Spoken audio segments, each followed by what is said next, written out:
What's going on, Catella A-Push classes? It's Mr. Majewski here with my co-pilot, my vice president, the yin to my yang, and that's Guinness. And we are coming live from Mr. Majewski's living room. Political rise and fall of the farmer in the Gilded Age. This is the last set of notes from this unit. It started with Reconstruction, Industrialization, we covered in class. Urbanization, you're on your own. The West we covered in class. And then this is the last political rise and fall of the farmer. And so I'm creating a little video for you to follow along. Now we're going to move quickly here through these. The notes are not that lengthy. Remember, we technically start on page 2 because remember that first page is just the chart that's on all of these first notes. So we're going to get going here. All right, I want to cover these things. Remember, we've already been through these particular slides. These are kind of the Venn diagram slides that tell us all the issues that are happening simultaneously. Remember, industrialization going on as urbanization's going on. And of course, the politics of this era led to industrialization and urbanism. So folks, let's get right into our first theme related to these notes. This is the rise and fall of the farmer in the Gilded Age, or during industrialism. The Western farmers organized politically in the late 1800s in response to what they considered to be exploitation. They refer to this term routinely, the Eastern Establishment. The Eastern Establishment was a combination of industry, banks, and government that were working together in the eyes of farmers to keep them down. Secondly, they want to challenge what they consider to be their dependence on debt. They get into more and more debt. They have to borrow more, not only for crops and those sorts of agricultural supplies, but also for very expensive new agricultural machines that they couldn't afford, but they knew they needed if they were going to produce enough to be able to survive. So they have a lot of debt. They blame the Eastern Establishment for teaming up against them. And finally, they really struggle to compete with agricultural trusts. Just like in other areas of society, trusts or monopolies formed in agriculture. And it made it harder and harder for farmers to be able to get machines they need, seeds that they need, the tools that it takes to be a successful farmer. It becomes harder and harder for them to do so affordably because these agricultural trusts are able to control costs and prices and put a lot of these farmers into debt, and eventually many of them are not going to be able to survive. So let's get going. This does matter. We've had DBQs on this specific topic in the recent era. 2007 was our most recent example of that. This is a major topic and one that we do need to be familiar with and aware of. Okay, let's start with the money issue because that's a big issue. All right, so the Panic of 1873 is a major turning point for farmers in this country. All right, so these panics that happened during this era were particularly brutal, and they were particularly harsh on farmers. Western states and farmers sought out inflation. They actually wanted inflation to increase. They thought it would be something that would help them to dig themselves out of the panic or the depression that had been caused as a result of 1873. And so they increasingly want to see more gold and especially silver produced. Silver was more affordable for them. They were able to purchase it. And they thought that that would be a boost to the value of money in this country. It would drive up inflation. So they want to see our money. They want to see more silver produced. They want to see money backed up with silver instead of gold because they thought that would benefit them more directly. Now, obviously, they are, for the most part, Democrats. Farmers, agriculture is generally Democratic during this era. A lot of farms in the South. Of course, Republicans were the party of industry, and so that meant that the Democrats were oftentimes the party of agriculture. And it's going to start this period now where money and the issue over money and whether it should be backed up by gold or whether it should be backed up by silver, whether we should be printing more or less of it, becomes a major issue. In fact, it's considered the issue of the 1870s. So farmers really want to see more silver produced. They want to see it used to back up our money supply.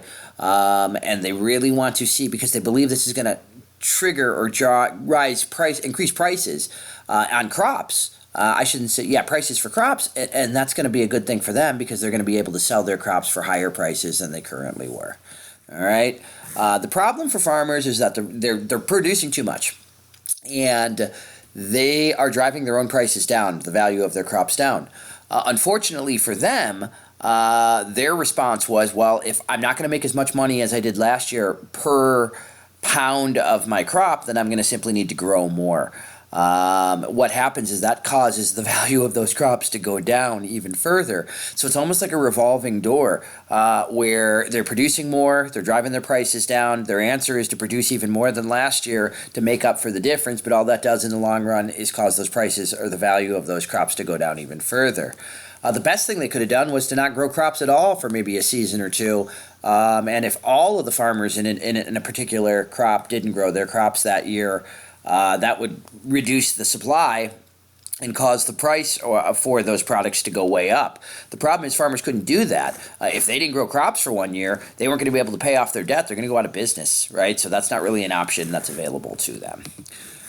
And so the farmers are going to do a series of things to try to benefit themselves during this era because, my goodness, they struggle massively during industrialization. If there's one segment of society that suffers from industrialization, it is your farmer. They are going to try to, for instance, convince the government, and eventually they're able to pass something called the Sherman Silver Purchase Act, which was going to increase the amount of silver, which they thought would trigger the inflation they needed to have their crop prices go up. Unfortunately, it didn't have the effect that they thought it would, and so ultimately they didn't get the benefit of the payoff with the Sherman Silver Purchase Act that they thought they would. Secondly, they're dealing with a really Republican-dominated Congress during this era. The Republicans in Congress believed in a high tariff to protect industry. Remember that high tariff, in fact, the McKinley tariff of 1890 was the highest up to that point in American history. Of course, when that is passed, farmers really suffer from that. Because ultimately, remember, when they try to sell their crops overseas, they get retaliated against with high tariffs as well. That's just the start of the problem. There's a whole bunch of problems that farmers suffer during this time. One, they're in perpetual debt. I already mentioned this to you. They're making less money each year for their crops. And so what that means is they have to go oftentimes and borrow more and more money from banks or from other lenders. Just in order to keep their farms going, just so they could try to produce as much as they had last year. The problem, of course, is that when they do that, they have to borrow money every single year to keep their farm going. So they're in a perpetual state of debt where they're getting more and more debt every year because they are struggling with the prices, the value of their crops going down each year. Just by producing the same amount, they technically would make less and less each year. And so many of them get into debt. Many of them are unable to pay these debts off. A lot of folks lost their farms. The banks foreclosed on them, which means they took them back from the farmer. In addition to that, our currency is deflated during this time, which means that prices go down across the board. And that was especially the case with food, which was being overproduced by the farmers. And so therefore, low food prices mean, like I said, every single year that you're in business, you technically made the less money for the same amount of crops that you produced each year. That's a major issue. Third, natural disasters. Look, we get hit with a series of really brutal natural disasters during this era. The first, of course, is things like drought. We also get hit with with pests. For instance, like locusts, which is like a bug. There were like clouds and swarms of these things that would destroy crops as well. Sometimes we had flooding in certain areas. So it was like one natural disaster after the other for farmers. And so if they have a disastrous season or two, then obviously, since they had to be producing crops every year to stay in business, that would be disaster for them. Also, the government policies were unfriendly to farmers. Look, it's a very simple rule, folks. If you are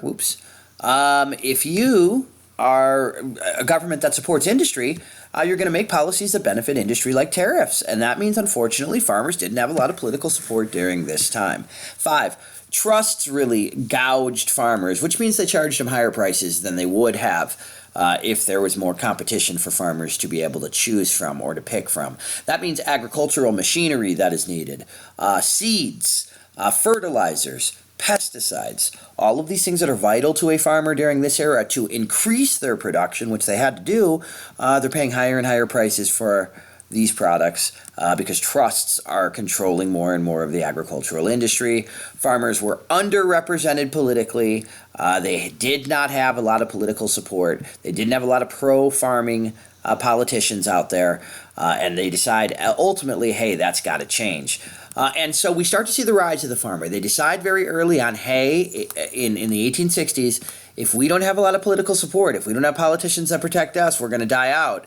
And so they start to try to organize and create more more farm-friendly politicians, more agricultural-friendly politicians. They become involved in politics more than ever before. And it starts with a group known as the Grange. It was organized in 1867. They provided farmers with social and educational opportunities. So originally, guys, it was like, hey, let's get together for like picnics in an area. Let's get farmers together. Let's provide them some social opportunities. Let's also provide them some education and how they can improve production on their farms. And over time, that's going to develop into an actual political organization. All right. They established cooperatives for producers and consumers. What that means is instead of a farmer, for instance, going and trying to sell his crops individually at market, they would team up. The Grange would organize farmers in an area to team up, bring all their crops together.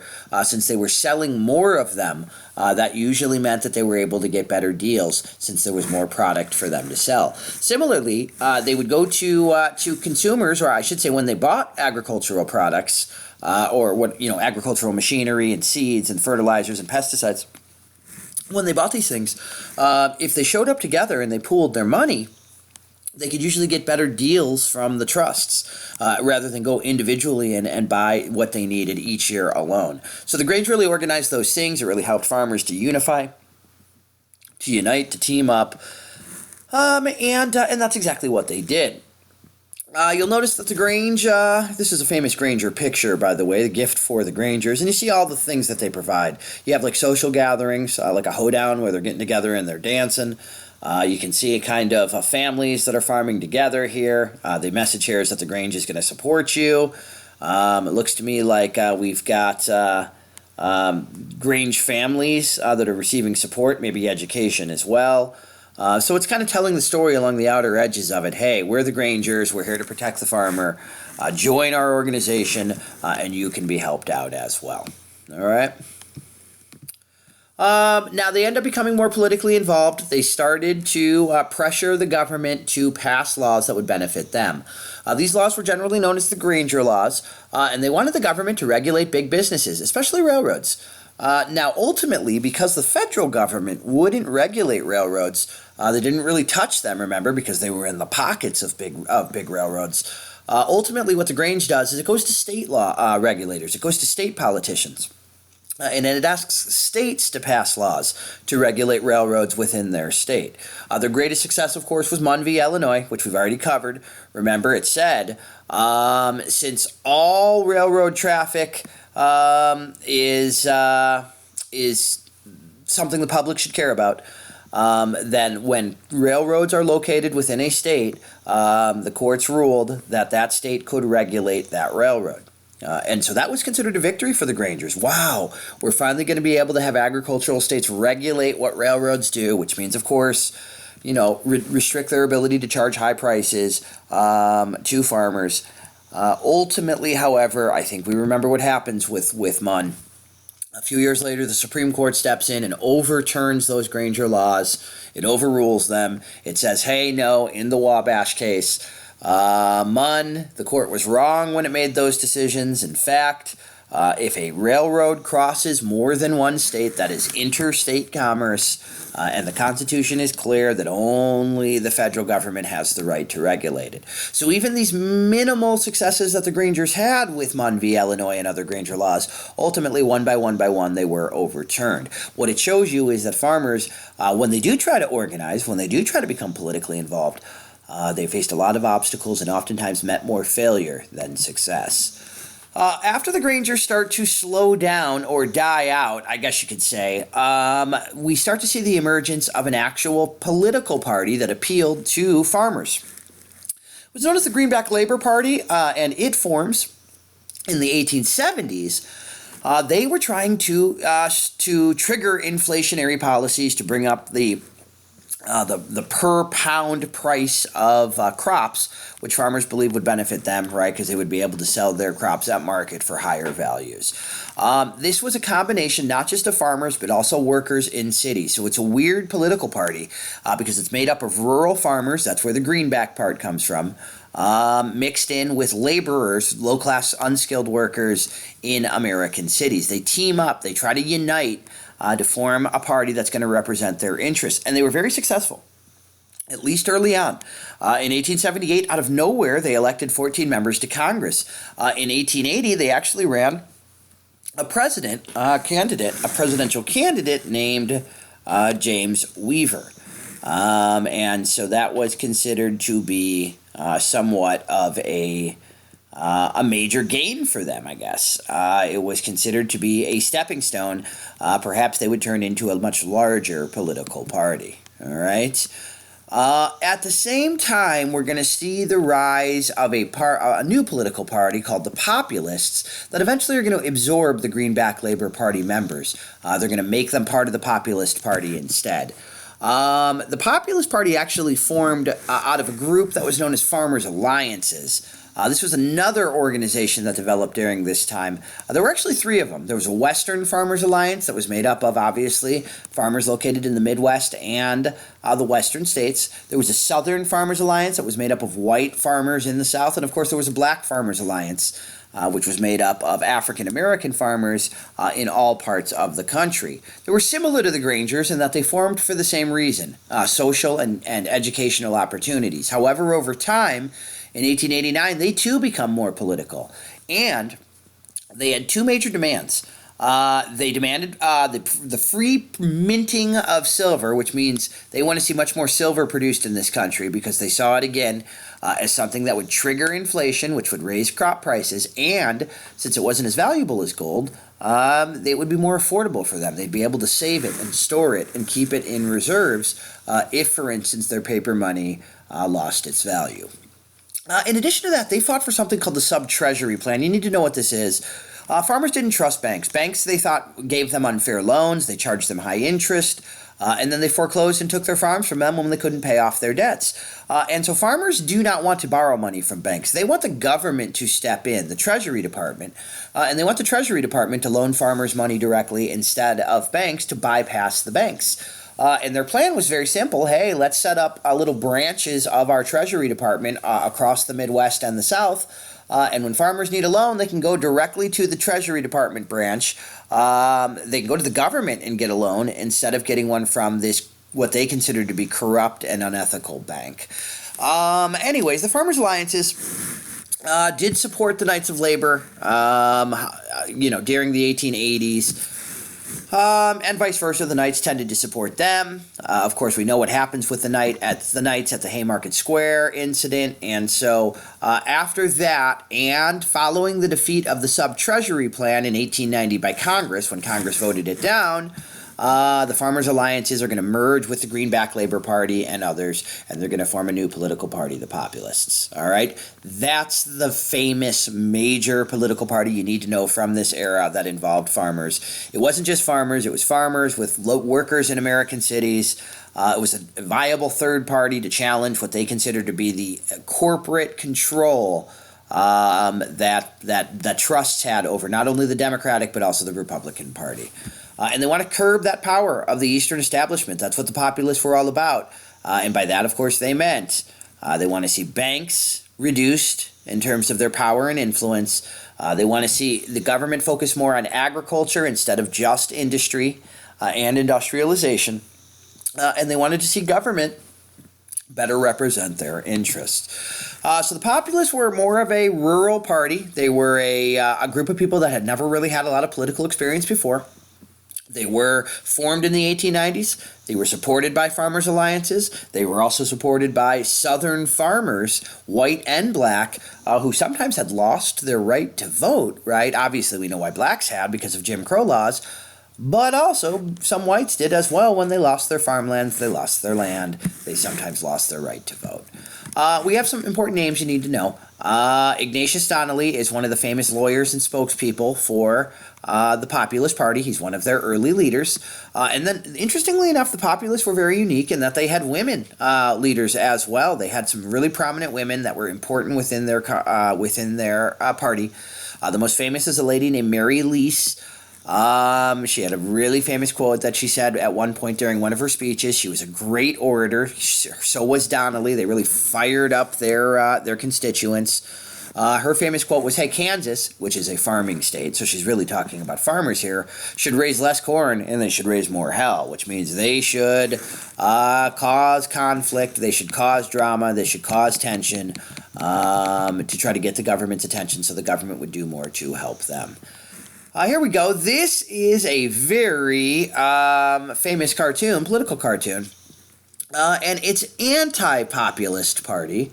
And so what it's doing is it's kind of talking about how, hey, all of these different groups, all these different organizations have formed their own, have come together, these different patches on the balloon.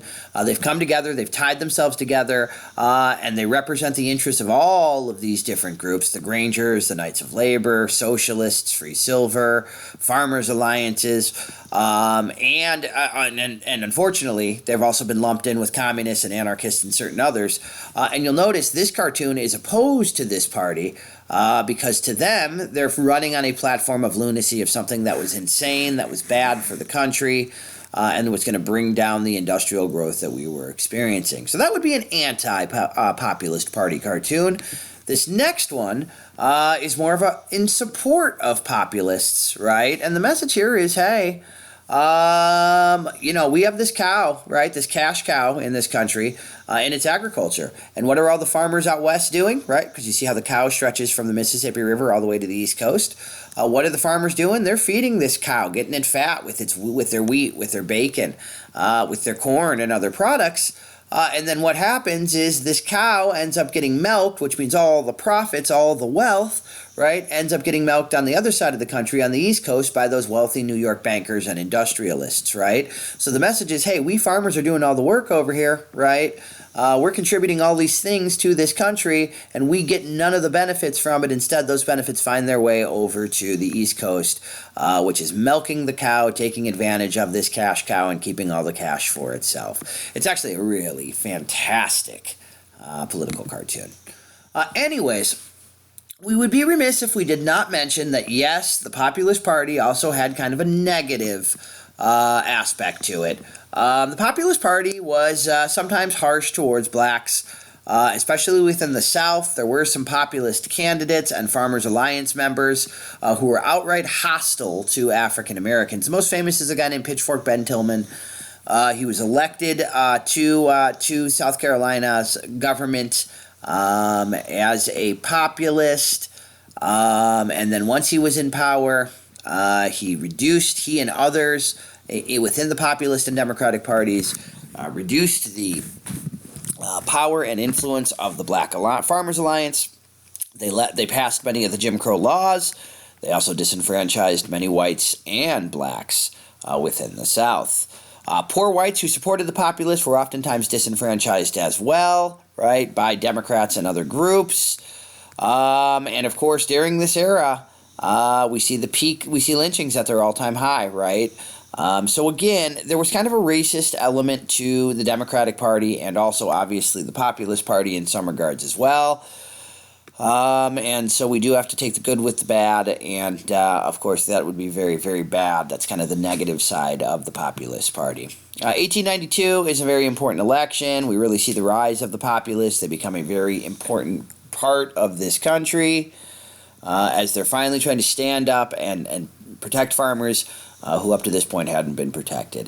In 1892, the Democrats nominated Grover Cleveland. He was actually running again. He had already won and then lost, only served one term, so he's going to try to run for a second one. The Republicans renominated the incumbent, a guy named Benjamin Harrison. And the Populists actually nominated a guy named James Weaver. And they ran a candidate for the first time. And their members included old people that belonged to the old Farmers Alliances. It involved what was left of the people who originally had been part of the Knights of Labor. It involved some nationalists, right, that wanted to see the United States kind of become more economically strong in competition with other countries around the world. And then it included people from what was called the land and labor parties. Land usually meant farmers' parties. Labor usually meant workers' parties that teamed up. They met in Omaha, Nebraska, and they developed a really important set of goals that they were going to fight for the next 10 years. It was known as the Omaha Platform. What did it call for? It wanted free and unlimited printing of silver. 16 ounces of silver for every ounce of gold that was produced. So they want to see us become a silver-rich country, a country that would back up our money with silver rather than the gold standard. Farmers preferred silver. Agriculture preferred silver to back up our paper money. Industrialists, the wealthier groups, tended to prefer gold. The next thing that the Populus fought for was a graduated income tax. Graduated income tax means that the more money you make, the higher percentage of your wealth gets taxed. That was something that made sense to the Populus because they are so generally representing poorer groups. They thought the poorer groups ought to pay a lower percentage of their taxes to the government. The Populus also wanted government ownership of railroads, of the telephone industry, of telegraphs. They wanted the government to step in and take over these programs. That's kind of socialism, which generally the United States avoids doing. But the farmers, the Populus, basically argued, hey, if the government doesn't step in and take over railroads and telephones and telegraphs, then these businesses are going to continue to be corrupt. They're going to continue to take advantage of consumers. The only way they felt that that farmers would get fair prices and fair access to telephones and telegraphs was if the government took it over directly. They also wanted to see initiative referendums and recalls. An initiative is very democratic. What it said was that the people in a particular area can vote directly on whether they want a law passed or not. It would bypass Congress. So the state legislature or the people in the state legislature or Congress wouldn't necessarily make all of the laws anymore. This would give the people direct control over some laws that were passed. They would vote on them if they wanted them or not. This was popular with populists, right? Because remember, farmers believed that government was controlled by the corporations, by the trusts, and that politicians were corrupt. And so they wanted to see people be allowed to make more decisions on important laws instead of the politicians themselves. Referendum is very, very similar. Referendum was simply when Congress passed a law. It could also it had to be passed by voters afterwards. That was another thing that that populists wanted to see take place. And then recall. A recall is when you remove somebody from political office. The people have the opportunity to recall a politician, which means get rid of him, if, for instance, he wasn't representing their interests. So initiative referendums and recalls were things that the populists wanted because to them, that would be give them more greater control over political decisions in this country. They also, interestingly enough, wanted to see postal savings banks. A postal savings bank is when you could open up certain bank accounts, like savings accounts, at a post office. You didn't have to go to the bank to do so. You could set it up at a government building like a post office. And you could do basic banking functions there. Why would they want that? Because remember, populists distrusted banks. They didn't want to work with them. They wanted to work with the government directly instead for loans and money that they might need. They want other things the populists fought for. Give land grants only to settlers. Don't give them to corporations. It didn't make sense according to the populists, and it really doesn't to me either. Why you give corporations these huge free grants of land? Their point was, hey, give them to the poor people. Give them to the settlers. Give them to the farmers. Rather than give them out to corporations. Direct election of senators. Hey, again, up to this point in American history, the people in a state didn't vote for their senator. Their legislature did. And so the people wanted more control over the Senate. To them, that was one of the reasons why the Senate was so corrupt, is that people could not elect their own senators. And so they want to see direct election of senators, which meant the people would vote for who their senators were from this point forward. And then, of course, very simple, a shout out to the workers that were part of the Populist Party.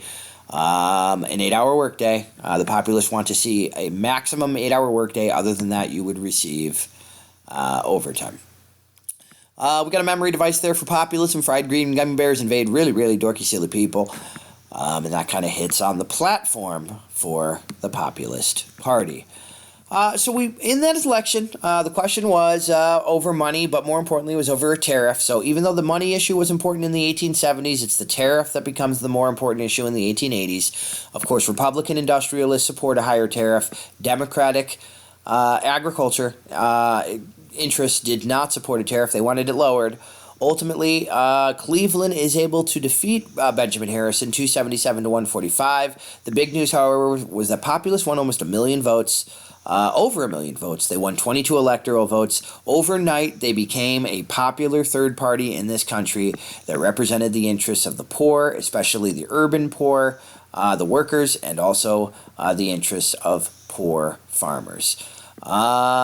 Anyways, they would have done better. It's just that a lot of southern farmers refused to vote anything but Democrat because they were solidly South, and they wanted to keep Democratic governments in control in southern states. So again, look at this map here, this electoral map.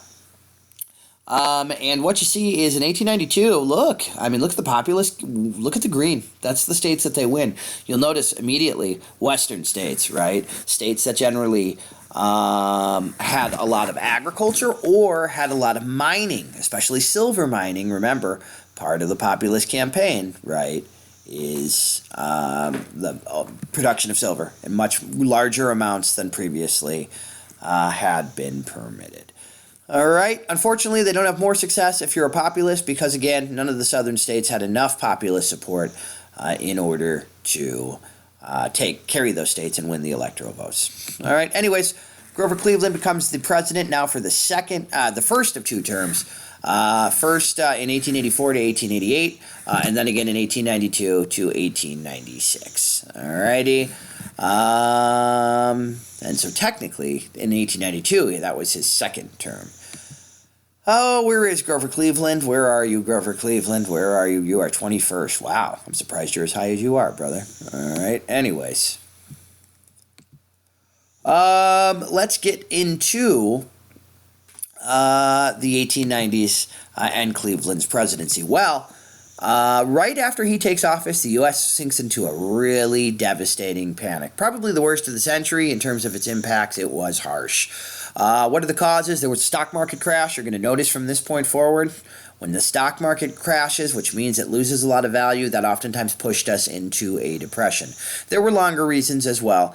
We had overbuilt railroads. So therefore, there was too much railroad loaning and building that was going on to the point where oftentimes there was so much railroad operation and railroad track, some of it was unnecessary and couldn't be used.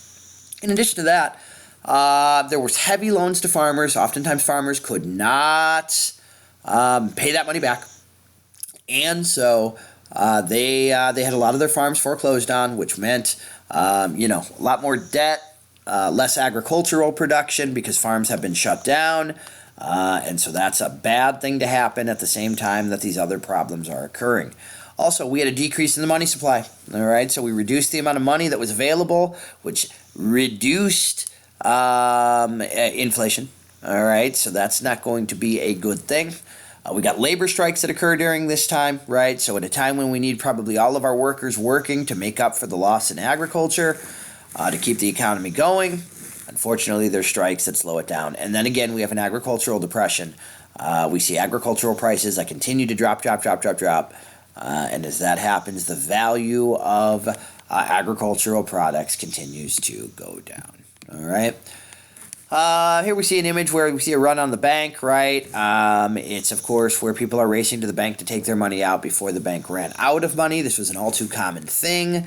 In fact, guys, in 1894, the Depression got to be so bad that our gold reserves were so low that the president personally went to J.P. Morgan and other bankers, and those guys loaned the government $65 million of their own money in gold, their own wealth. Why would they do such a thing? Because they got paid like $7 million in interest to do so. By purchasing gold directly from these wealthy capitalists or corporatists, it was enough to keep the economy at least going. Although, again, it shows you how dependent the government and politicians were on the wealthy in this country, that they're literally borrowing money from the government or from these wealthy corporatists to keep the government functioning during these tough times. All right. I am going to skip over this, and I am going to get right into Jacob Coxey's army. So around this time in 1894, industrialists, workers, working in various industries, and the unemployed and farmers start to grow more and more frustrated. They start to grow more increasingly upset with what they feel is a government that focuses too much on the wealthy and not enough on their own interests. And so Some of these folks decided to quote unquote march on Washington, which means kind of express their frustration directly in Washington, D.C., with a series of rallies, a series of protests. The most famous was led by a guy named Jacob Coxey. He was actually a wealthy businessman. But he represented a lot of poorer groups, and he demanded, for instance, that the government start to build public works like roads, bridges, and other things to put people back to work. And he argued that the government ought to increase the money supply, which, remember, was something that farmers wanted, as well as a way of triggering inflation, which they argued would be good for their farm prices, all right, their crop prices. What happened is, instead, as the marchers marched towards Washington, the president and Congress ordered the military to stop them. Most marchers ended up being arrested. Unfortunately for Coxey and his army of marchers, of protesters, it did not have the intended effect. It does show how frustrated folks were getting as time goes by with this, what they consider to be, very unfair system. It's around this time that we also have the Pullman Strike in 1894. And of course, remember, that is when railway workers around this country went on strike. It paralyzed our transportation system. Remember, this is the incident where Grover Cleveland sends troops in to destroy the strike. It's also the first time we ever see a court order, an injunction, that finally breaks the strike once and for all. Folks, other examples of how people were growing increasingly frustrated with what they considered to be an unfair system, especially for farmers, is we start to see these sorts of books that develop. Coin's Financial School by a guy named William Hope Harvey. He was nicknamed Coin Harvey. What he did was he wrote a series of books that appealed to farmers because he talked about how, hey, the federal government was working with bankers to intentionally keep gold more important in our economy than silver, because they wanted to see farmers kind of destroyed. And so ultimately, these books were really popular with farmers, and they kind of contributed to this idea that there was this Eastern establishment, that there was this group of bankers and industrialists and politicians that were working together to keep the farmer down. Now, hey, the irony of all of this is it's fictional, all right? But a lot of folks read his books and basically believed that they were completely accurate, and that this conspiracy involving bankers working against farmers was in fact true, all right? And here we can see a famous cartoon from Coin's Financial School. You notice Uncle Sam has been stuck in the quicksand.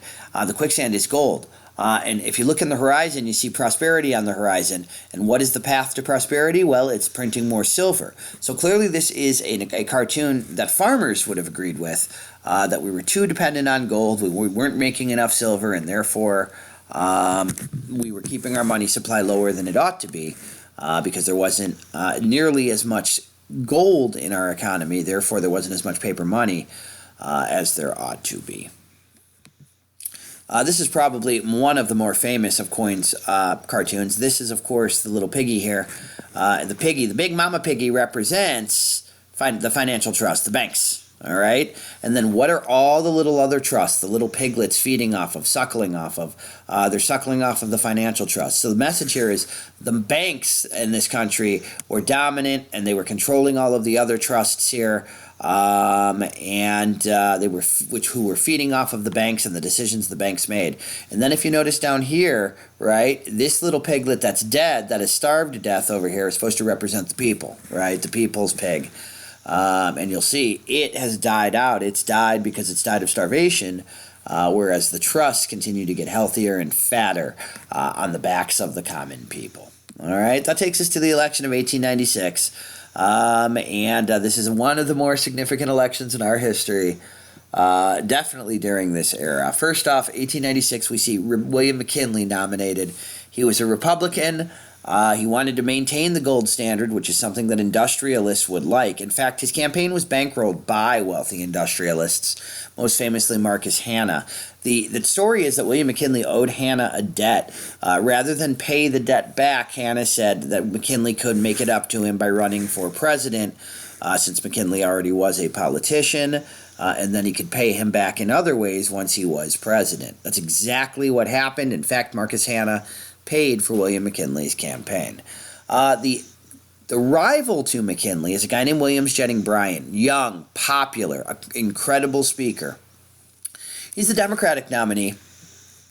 And he's a Westerner. He's from Nebraska. He's influenced by populism. He was popular with populists. And so what we're going to see here is a really kind of close election now, because now you have the Democrats and the populists that are going to team up together in this election to try to defeat Republicans. All right? Bryan gave one of the most famous speeches in American history. It's called the Cross of Gold speech. And he basically, I'm going to read it because it's that important, but he's talking to the wealthy folks in this country, all right? He's talking to the Republican Party and to bankers. And in his speech, he says, hey, you come to us and you tell us that the great cities are in favor of the gold standard. We replied that the great cities rest upon our broad and fertile prairies. Burn down your cities and leave our farms, and your cities will spring up again as if by magic. But destroy our farms, and the grass will grow in the streets of every city in the country. So that first paragraph, he's basically saying, hey, farms are what make this country great. Farms are what feed these cities and keep these cities going. And if, you got rid of the cities in this country, the farms would still produce, all right? And eventually the cities would regrow because the food would be there for them to do so. But if you get rid of the farms, right, then you're dooming yourself in the future, because ultimately you're preventing yourself from getting the food and other resources you need to continue to grow. Second paragraph, having behind us the producing masses of this nation and the world, supported by the commercial interests, the laboring interests, and the toilers everywhere, we will answer their demands for a gold standard by saying to them, you shall not press down upon the brow of labor this crown of thorns. You shall not crucify mankind upon a cross of gold. All right, so what he's saying there is, hey, we've got the support of the common people, the workers, the farmers, the folks that are toiling and struggling every single day. And when you in the future try to tell us, hey, we're not going to switch over to silver. We're only going to back our money up with gold. We're only going to keep the gold standard. We're going to tell you, hey, you can't continue to do this to us. And, of course, what do? Bryan compares the workers, the farmers in this country, the people that are struggling on the bottom with Jesus. He says, hey, you're not going to crucify us with your gold standard like Jesus was crucified on the cross. Right? So kind of a little religious message there, likening them to Christ in some ways as well. That is McKinley and Bryan in a famous debate in which the Cross of Gold speech was made. By the way, McKinley's in the front, the guy that looks kind of crazy. All right, that's Bryan in the background. There we go. This is a famous image here where Jennings Bryan, right, is basically mentioning, hey, you're not going to crucify us on this Cross of Gold, referencing the famous speech by Bryan that made him kind of really popular with farmers, with the lower classes, who finally felt like, oh my God, we got a guy running for president who might actually win, who represents our interests, that actually listens to us and supports us. What you're going to notice is the Democrats, because they merged together with the populists here, start to adopt some of the populist ideas. For instance, they wanted to see that unlimited coinage of silver. They want to start seeing coins, for instance, dollar coins, printed in silver instead of in gold, which was less affordable for farmers to save. The populists, like I mentioned, also nominated Bryan, but since both the populists and the Democrats did, ultimately he ran as a Democrat, and populists simply supported him. So the question here in 1896 is, are we going to back our money up with silver, or are we going to keep backing it up for gold? Well, the wealthy industrialists, right, who held on to most of the gold in this country, did not want to see us switch over to silver, which would reduce the value of gold. And so they spent tons of money, led by this businessman, Marcus Hanna, to convince the public that switching over from gold to silver to back our money up would be disastrous for the country. Interestingly enough, William McKinley didn't really campaign. What he did was he did a front porch campaign, which basically meant he gave speeches from his front porch, and people actually came out and watched him speak, which is rather unusual. Didn't do a lot of campaigning. He really just relied on the incredible amount of money that Hanna and other industrialists paid in order to help him get elected. All right. Financial history. Well, this is a famous magazine article, or I should say cover, And again, what happens is if you supported the Republicans, if you supported McKinley, if you supported industry and the wealthier classes, you were called the gold bug. Meanwhile, if you supported Bryan, if you supported the Democrats, if you supported lower skilled workers and especially farmers out west, they called you a silverfish. And it really had to do with whether you thought our paper money ought to be backed up by gold or silver, which would benefit different groups in society, as I've already stated. Here we have McKinley, one of his campaign flags or banners, right? Patriotism, right? I'm going to bring patriotism here. Protection. I'm going to protect us with high tariffs and prosperity. I'm going to bring greater prosperity to the United States if you voted for me. So, of course, McKinley represents Northern interests. He represents Republican interests. He represents places where industry and trade were strong. That meant he won in the Northeast and the North. Bryan represents the South and the West, where their agriculture was stronger. And ultimately, this is considered one of the more important elections in our history, definitely since Lincoln's presidency. Why? Well, because it's a turning point sort of election. Farmers no longer, for the first time, did not make up a majority of the voters. So now farmers are going to start to be outvoted more and more and more every single year, especially as there are less and less farmers in society because farms are going to produce more than ever before. Republicans tended to dominate politics for the next generation following this election, and what we're going to start to see now is as more farmers and African Americans get frustrated with our electoral system, they felt like it didn't work for them, that it only benefited wealthier whites, they stop participating in elections altogether. Not only farmers, but also blacks that were struggling with Jim Crow laws down south. All right. What we're seeing here is the emergence of cities as the new dominant area in our country. As more people flood into cities, as we urbanize, it meant cities had more political influence and power, and rural farming areas started to have less. Alrighty. Anyways, 1896, look at that election. Talk about how regional it is, right? In this instance, the Republican Party is blue, the Democrats are red. And as you can see, it's really a question of whether you supported agriculture or industry more, right? In the North, overwhelmingly McKinley, right? In the South, also out West. In the South, it was overwhelmingly Bryan. Now, hey, you look at those states and you say to yourself, wow, a lot more states voted for Bryan than McKinley. It's kind of deceptive. That's not true. More importantly, it doesn't matter how many states vote for you. It's how many electoral votes you get. And as you can see in the electoral count, right, McKinley won pretty convincingly, 271 to 176, right? The popular vote was closer, all right, but he won by larger margins in many states than the overall popular vote indicated. Anyways, William McKinley becomes your new president. He's an industrialist. He's wealthy. He reminds me of a character from the Muppets. I'll show him to you sometime in class. Where is McKinley? I would expect he would. There he is, 16th. All right, so we remember him a little bit more fondly. That is until he's going to be, assassinated while in office. All right. So, hey, we see the fall of the farmers from here. After they lose the election of 1896, they basically realize, okay, this isn't working. We're screwed. Politics doesn't work for us anymore. They're going to become less and less influential in society. They are going to struggle to find candidates that represent them. And ultimately, they are really unable to compete with the cities, with urban areas, with the North. And more farmers are going to sell their farms or lose their farms, move to cities, and take industrial jobs as well. All right, so the reality of industrialization is you switch from an agricultural to an industrial society. What that means is thanks to the machines that are developed, farms are producing way more than ever before, and so you need less farms, which means you need less farmers. You don't need as many farms, which means you can go with less farmers. So a lot of farms are going to close down, they're going to shut down, they're going to go bankrupt because they no longer can compete with the larger farms. Those people are going to move to cities, and they're going to actually boost the number of people working in factories and industries, which is only going to cause there to be less and less people farming. In this time, farmers made up about 50% of the population. By today's standards, farmers make up about 1 to 2% of our population. All right.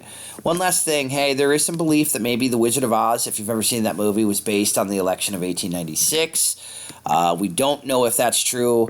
That's a lot of speculation. If it is, the characters in The Wizard of Oz are all supposed to represent different people. In fact, Oz is supposed to maybe be an analogy for an ounce, an oz of gold and silver.